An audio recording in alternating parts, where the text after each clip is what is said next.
வரம் கொடுத்த பிறகு ஒரே ஒரு வார்த்தை எல்லாரை பார்த்து சொல்கிறார், இனி எனக்கு கைகேயி மனைவி அல்ல, பரதன் பிள்ளை இல்லைன்னு சொல்லி முடிச்சுட்டார்.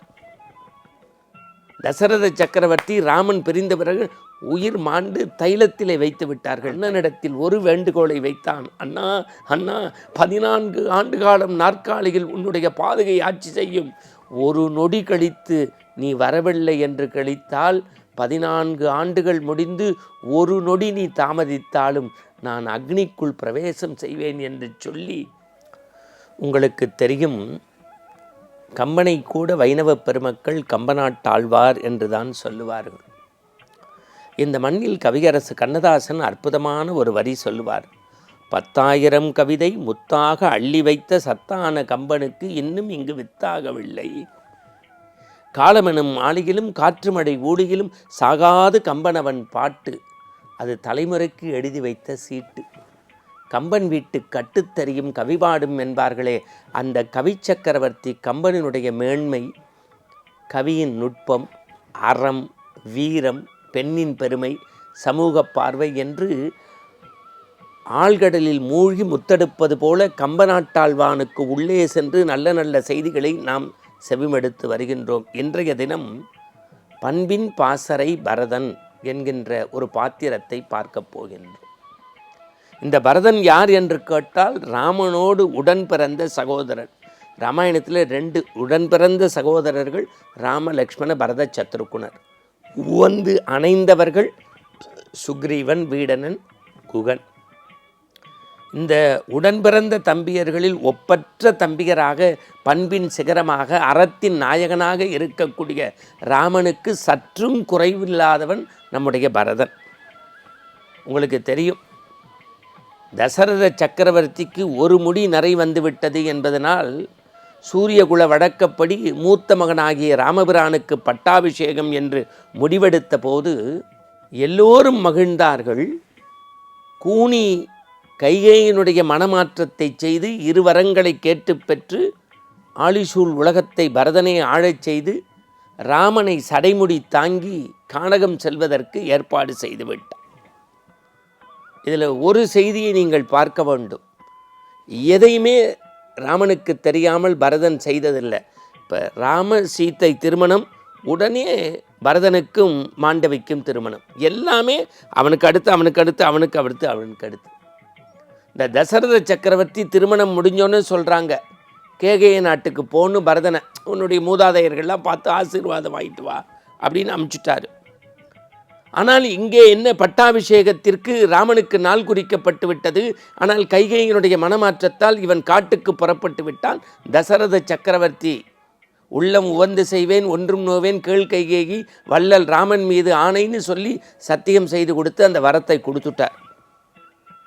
ஆனால் வரம் கொடுத்த பிறகு ஒரே ஒரு வார்த்தை எல்லாரை பார்த்து சொல்கிறார், இனி எனக்கு கைகேயி மனைவி அல்ல, பரதன் பிள்ளை இல்லைன்னு சொல்லி முடிச்சுட்டார். தசரத சக்கரவர்த்தி ராமன் பிரிந்த பிறகு உயிர் மாண்டு தைலத்திலே வைத்து விட்டார்கள். தைலம்னா ஒன்றும் இல்லை, இப்பெல்லாம் வைக்கிறோம்ல ஃப்ரீசர் பாக்ஸ் மாதிரி. அப்பயே 12 காலத்திற்கு முன்பே, எத்தனையோ நூற்றாண்டுக்கு முன்பு இந்த மண்ணில் பொக்கிஷமாக இருந்த ராமாயணத்தில் தசரத சக்கரவர்த்தி இறப்புக்கு பின்பு தைலமாட்டு படலம் என்று தைலத்திலே வைத்திருந்த காட்சி. செய்தி பரதனுக்கு போகின்றது. நேரடியாக வருகின்றார். முதலில் தாய் இருக்கக்கூடிய இடத்திற்கு போகின்றார். தாய் நடந்ததை பதிவிட்டவுடன் உதடு துடிக்கிறது, உள்ளம் துடிக்கிறது. உன்னை கொன்று வீழ்த்துவேன், என்னை படிப்பாவத்தில் ஆட்படுத்தி விட்டாயே, உன் வயிற்றில் பிறந்த பாவத்தை விட நான் வேறு என்ன பாவம் செய்தேன்? எப்படி சொல்கின்றான் பரதன்? கையேயே, உன் வயிற்றில் பிறந்த பாவத்தை தவிர நான் வேறு எந்த பாவம் செய்தேன் என்று துடிக்கின்றான். உன்னை இதோ அம்பு பூட்டிக் கொள்வேன், ஆனால் என் அண்ணன் ராமன் அது முறையற்ற செயல் என்று சொல்லிவிடுவானே என்று அண்ணனுக்காக பொறுத்திருந்தான். பிறகு கோசலையின் திருவடியை வணங்கின்றான். கோசலையினுடைய அளவில்லாத அன்பை பெற்று தசரத சக்கரவர்த்தியை பார்க்கின்றான்.